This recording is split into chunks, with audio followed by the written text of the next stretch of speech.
নমস্কাৰ সকলোকে স্বাগতম জনাইছো আসাম জিকে ইউটিউব চেনেলৰ আন এটা নতুন ভিডিঅ'লৈ। আজিৰ ভিডিঅ'ত আমি অসম চৰকাৰৰ তৃতীয় আৰু চতুৰ্থ বৰ্গৰ পৰীক্ষাৰ বাবে প্ৰয়োজনীয় হোৱাকৈ এখন মডেল কুৱেশ্যন পেপাৰ লৈ আহিছোঁ।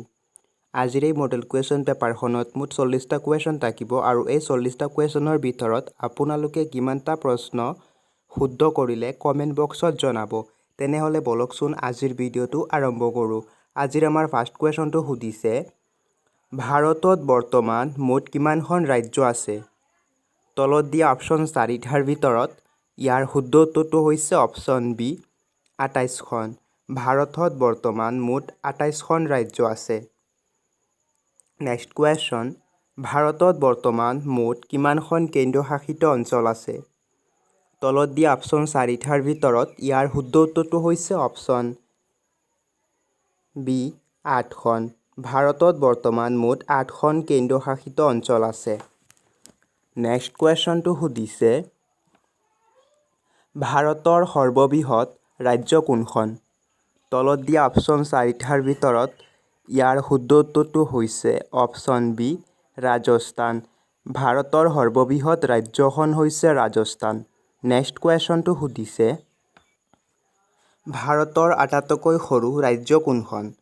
তলত দিয়া অপশ্যন 4টাৰ ভিতৰত ইয়াৰ শুদ্ধ উত্তৰটো হৈছে অপশ্যন এ গোৱা।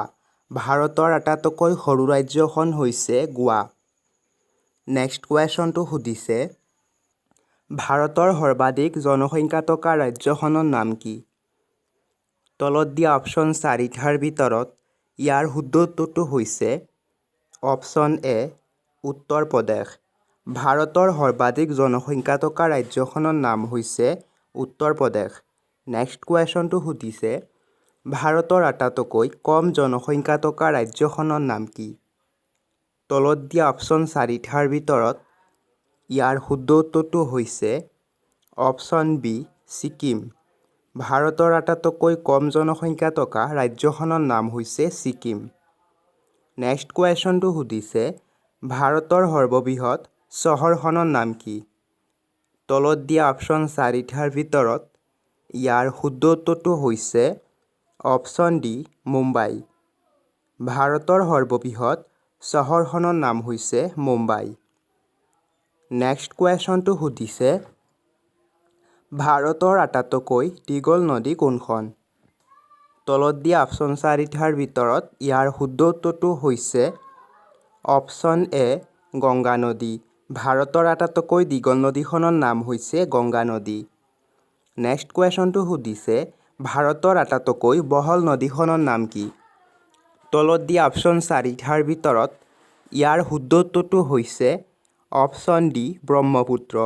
ভাৰতৰ আটাইতকৈ বহল নদীখনৰ নাম হৈছে ব্ৰহ্মপুত্ৰ নদী।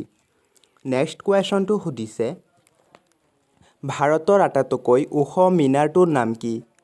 তলত দিয়া অপশ্যন 4টাৰ ভিতৰত ইয়াৰ শুদ্ধ উত্তৰটো হৈছে অপশ্যন বি কুতুব মিনাৰ। ভাৰতৰ আটাইতকৈ ওখ মিনাৰটোৰ নাম হৈছে কুতুব মিনাৰ।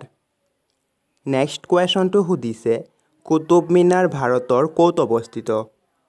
তলত দিয়া অপশ্যন 4টাৰ ভিতৰত ইয়াৰ শুদ্ধ উত্তৰটো হৈছে অপশ্যন বি নতুন দিল্লী। কুতুব মিনাৰ ভাৰতৰ নতুন দিল্লীত অৱস্থিত।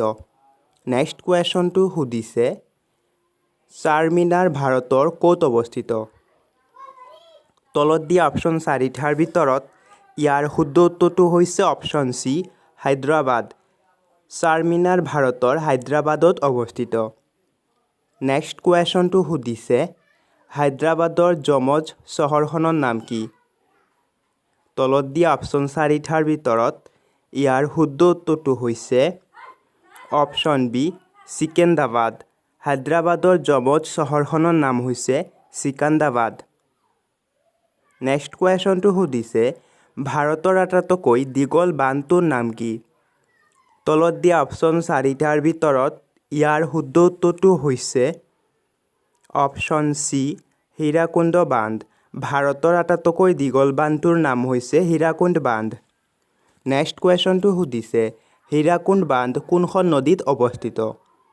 তলত দিয়া অপশ্যন 4টাৰ ভিতৰত ইয়াৰ শুদ্ধ উত্তৰটো হৈছে অপশ্যন এ মহানদী হীৰাকুণ্ড বান্ধ মহানদী নদীত অৱস্থিত। নেক্সট কুৱেশ্যনটো সুধিছে সত্যমেৱ জয়তে বাক্যশাৰী ক'ৰ পৰা লোৱা হৈছে? তলত দিয়া অপশ্যন চাৰিটাৰ ভিতৰত ইয়াৰ শুদ্ধ উত্তৰটো হৈছে অপশ্যন চি মুণ্ডক উপনিষদ। সত্যমেৱ জয়তে বাক্যশাৰী মুণ্ডক উপনিষদৰ পৰা লোৱা হৈছে। নেক্সট কুৱেশ্যনটো সুধিছে কোনটো ভিটামিনৰ অভাৱত বেৰি ৰোগ হয়? তলত দিয়া অপশ্যন চাৰিটাৰ ভিতৰত ইয়াৰ শুদ্ধ উত্তৰটো হৈছে option C vitamin B1। Vitamin B1ৰ অভাৱত বেৰি ৰোগ হয়। নেক্সট কুৱেশ্যনটো সুধিছে লক্ষদ্বীপ কোনখন ৰাজ্যৰ ওচৰত অৱস্থিত? তলত দিয়া অপশ্যন চাৰিটাৰ ভিতৰত ইয়াৰ শুদ্ধ উত্তৰটো হৈছে অপশ্যন এ কেৰেলা। লক্ষদ্বীপ কেৰেলা ৰাজ্যৰ ওচৰত অৱস্থিত। নেক্সট কুৱেশ্যনটো সুধিছে কৰম পূজা কোনটো মাহত পালন কৰা হয়? তলত দিয়া অপশ্যন চাৰিটাৰ ভিতৰত ইয়াৰ শুদ্ধ উত্তৰটো হৈছে অপশ্যন চি ভাদ মাহ। কৰম পূজা ভাদ মাহত পালন কৰা হয়। নেক্সট কুৱেশ্যনটো সুধিছে পত্নীক সিংহাসনত ৰাখি সিংহাসন ত্যাগ কৰা আহোম ৰজাজনৰ নাম কি? তলত দিয়া অপশ্যন চাৰিটাৰ ভিতৰত ইয়াৰ শুদ্ধ উত্তৰটো হৈছে অপশ্যন এ শিৱসিংহ। নেক্সট কুৱেশ্যনটো সুধিছে ভাৰতৰ সৰ্বাধিক জনসংখ্যা থকা চহৰখনৰ নাম কি? তলত দিয়া অপশ্যন চাৰিটাৰ ভিতৰত ইয়াৰ শুদ্ধ উত্তৰটো হৈছে অপশ্যন বি মুম্বাই। ভাৰতৰ সৰ্বাধিক জনসংখ্যা থকা চহৰখনৰ নাম হৈছে মুম্বাই। নেক্সট কুৱেশ্যনটো সুধিছে গোৱা কোনখন নদীৰ পাৰত অৱস্থিত? তলত দিয়া অপশ্যন চাৰিটাৰ ভিতৰত ইয়াৰ শুদ্ধ উত্তৰটো হৈছে অপশ্যন বি মুণ্ডুবি নদী। গোৱা চহৰখন মুণ্ডুবি নদীৰ পাৰত অৱস্থিত। নেক্সট কুৱেশ্যনটো সুধিছে ভাৰতত চয়াবিনৰ সৰ্ববৃহৎ উৎপাদক ৰাজ্য কোনখন? তলত দিয়া অপশ্যন চাৰিটাৰ ভিতৰত ইয়াৰ শুদ্ধ উত্তৰটো হৈছে অপশ্যন চি মধ্যপ্ৰদেশ। ভাৰতত চয়াবিনৰ সৰ্ববৃহৎ উৎপাদক ৰাজ্যখন হৈছে মধ্যপ্ৰদেশ। নেক্সট কুৱেশ্যনটো সুধিছে ভাৰতৰ প্ৰথম কৃত্ৰিম উপগ্ৰহটোৰ নাম কি? তলত দিয়া অপশ্যন চাৰিটাৰ ভিতৰত ইয়াৰ শুদ্ধ উত্তৰটো হৈছে অপশ্যন বি আৰ্যভট্ট। ভাৰতৰ প্ৰথম কৃত্ৰিম উপগ্ৰহটোৰ নাম হৈছে আৰ্যভট্ট। নেক্সট কুৱেশ্যনটো সুধিছে 1951 চনত প্ৰতিষ্ঠা কৰা ভাৰতৰ প্ৰথম IIT-খনৰ নাম কি আছিল? তলত দিয়া অপশ্যন চাৰিটাৰ ভিতৰত ইয়াৰ শুদ্ধ উত্তৰটো হৈছে অপশ্যন চি IIT খড়গপুৰ। 1951 চনত প্ৰতিষ্ঠা কৰা ভাৰতৰ প্ৰথম IIT-খনৰ নাম হৈছে IIT খড়গপুৰ। নেক্সট কুৱেশ্যনটো সুধিছে গুৱাহাটী ব্ৰহ্মপুত্ৰ নৈৰ কোন পাৰে অৱস্থিত? তলত দিয়া অপশ্যন চাৰিটাৰ ভিতৰত ইয়াৰ শুদ্ধ উত্তৰটো হৈছে অপশ্যন বি দক্ষিণ পাৰে। গুৱাহাটী ব্ৰহ্মপুত্ৰ নৈৰ দক্ষিণ পাৰে অৱস্থিত। নেক্সট কুৱেশ্যনটো সুধিছে পথৰুঘাটৰ বিদ্ৰোহ কেতিয়া হৈছিল? তলত দিয়া অপশ্যন চাৰিটাৰ ভিতৰত ইয়াৰ শুদ্ধ উত্তৰটো হৈছে অপশ্যন ডি 1894 চনত। পথৰুঘাটৰ বিদ্ৰোহ 1894 চনত সংঘটিত হৈছিল।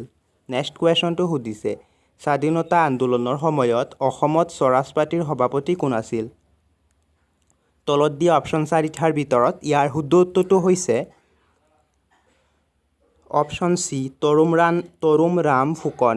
স্বাধীনতা আন্দোলনৰ সময়ত অসমত স্বৰাজ পাৰ্টীৰ সভাপতি আছিল তৰুণৰাম ফুকন। নেক্সট কুৱেশ্যনটো সুধিছে ভাৰতবৰ্ষত কিমান চনত লোকপিয়ল আৰম্ভ হৈছিল? তলত দিয়া অপশ্যন চাৰিটাৰ ভিতৰত ইয়াৰ শুদ্ধ উত্তৰটো হৈছে অপশ্যন এ 1872 চনত। ভাৰতবৰ্ষত 1872 চনত লোকপিয়ল আৰম্ভ হৈছিল। নেক্সট কুৱেশ্যনটো সুধিছে নাবাৰ্ডৰ মুখ্য কাৰ্যালয় ক'ত অৱস্থিত? তলত দিয়া অপশ্যন চাৰিটাৰ ভিতৰত ইয়াৰ শুদ্ধ উত্তৰটো হৈছে অপশ্যন বি মুম্বাই। নাবাৰ্ডৰ মুখ্য কাৰ্যালয় মুম্বাইত অৱস্থিত। নেক্সট কুৱেশ্যনটো সুধিছে সীমান্ত সুৰক্ষা বাহিনী BSF কেতিয়া গঠন হৈছিল? তলত দিয়া অপশ্যন চাৰিটাৰ ভিতৰত ইয়াৰ শুদ্ধ উত্তৰটো হৈছে অপশ্যন বি 1965 চনত। সীমান্ত সুৰক্ষা বাহিনী বা BSF 1965 চনত গঠন হৈছিল। নেক্সট কুৱেশ্যনটো সুধিছে ভাৰতৰ সৰ্বাধিক কপাহ উৎপাদন কৰা ৰাজ্য কোনখন? তলত দিয়া অপশ্যন চাৰিটাৰ ভিতৰত ইয়াৰ শুদ্ধ উত্তৰটো হৈছে অপশ্যন বি গুজৰাট। ভাৰতৰ সৰ্বাধিক কপাহ উৎপাদন কৰা ৰাজ্যখন হৈছে গুজৰাট। নেক্সট কুৱেশ্যনটো সুধিছে কোনখন ৰাজ্যত ৰাজীৱ গান্ধী ৰাষ্ট্ৰীয় যুৱ বিকাশ প্ৰতিষ্ঠান অৱস্থিত? তলত দিয়া অপশ্যন 4টাৰ ভিতৰত ইয়াৰ শুদ্ধ উত্তৰটো হৈছে অপশ্যন এ তামিলনাডু। তামিলনাডু ৰাজ্যত ৰাজীৱ গান্ধী ৰাষ্ট্ৰীয় যুৱ বিকাশ প্ৰতিষ্ঠান অৱস্থিত। নেক্সট কুৱেশ্যনটো সুধিছে ভাৰতৰ আটাইতকৈ পুৰণি পৰ্বতমালা কোনখন? তলত দিয়া অপশ্যন 4টাৰ ভিতৰত ইয়াৰ শুদ্ধ উত্তৰটো হৈছে অপশ্যন বি আৰাৱলী পৰ্বতমালা। ভাৰতৰ আটাইতকৈ পুৰণি পৰ্বতমালাখন হৈছে আৰাৱলী পৰ্বতমালা। নেক্সট কুৱেশ্যনটো সুধিছে ভাৰতীয় ৰেলৱেৰ মুখ্য কাৰ্যালয় ক'ত অৱস্থিত? তলত দিয়া অপশ্যন 4টাৰ ভিতৰত ইয়াৰ শুদ্ধ উত্তৰটো হৈছে অপশ্যন এ দিল্লী। ভাৰতীয় ৰেলৱেৰ মুখ্য কাৰ্যালয় দিল্লীত অৱস্থিত। নেক্সট কুৱেশ্যনটো সুধিছে কাৰ কাৰ্যকালত ভাৰতত প্ৰথম লোকপিয়ল অনুষ্ঠিত হৈছিল? তলত দিয়া অপশ্যন 4টাৰ ভিতৰত ইয়াৰ শুদ্ধ উত্তৰটো হৈছে অপশ্যন চি লৰ্ড মেয়'। লৰ্ড মেয়'ৰ শাসনকালত ভাৰতত প্ৰথম লোকপিয়ল অনুষ্ঠিত হৈছিল। নেক্সট কুৱেশ্যনটো সুধিছে ভাৰতত কিমান বছৰৰ মূৰত লোকপিয়ল অনুষ্ঠিত হয়? তলত দিয়া অপশ্যন 4টাৰ ভিতৰত ইয়াৰ শুদ্ধ উত্তৰটো হৈছে অপশ্যন ডি 10 বছৰৰ মূৰত। ভাৰতত প্ৰতি 10 বছৰৰ মূৰত লোকপিয়ল অনুষ্ঠিত হয়। নেক্সট কুৱেশ্যনটো সুধিছে কোন চনত অ মোৰ আপোনাৰ দেশ আনুষ্ঠানিকভাৱে অসমৰ জাতীয় সংগীত হিচাপে গ্ৰহণ কৰা হৈছিল? তলত দিয়া অপশ্যন 4টাৰ ভিতৰত ইয়াৰ শুদ্ধ উত্তৰটো হৈছে অপশ্যন এ 1927 চনত অ মোৰ আপোনাৰ দেশ গীতটো আনুষ্ঠানিকভাৱে অসমৰ জাতীয় সংগীত হিচাপে ঘোষণা কৰা হৈছিল 1927 চনত। নেক্সট কুৱেশ্যনটো সুধিছে ৰাজ্যসভাৰ প্ৰাৰ্থী হ'বলৈ নিম্নতম বয়স কিমান হ'ব লাগে? তলত দিয়া অপশ্যন 4টাৰ ভিতৰত ইয়াৰ শুদ্ধ উত্তৰটো হৈছে অপশ্যন বি 30 বছৰ। ৰাজ্যসভাৰ প্ৰাৰ্থী হ'বলৈ নিম্নতম বয়স 30 বছৰ হ'ব লাগে। নেক্সট কুৱেশ্যনটো সুধিছে পৰিকল্পনা আয়োগ কেতিয়া গঠন হৈছিল? তলত দিয়া অপশ্যন 4টাৰ ভিতৰত ইয়াৰ শুদ্ধ উত্তৰটো হৈছে অপশ্যন বি 1950 চনত। পৰিকল্পনা আয়োগ 1950 চনত প্ৰতিষ্ঠা কৰা হৈছিল।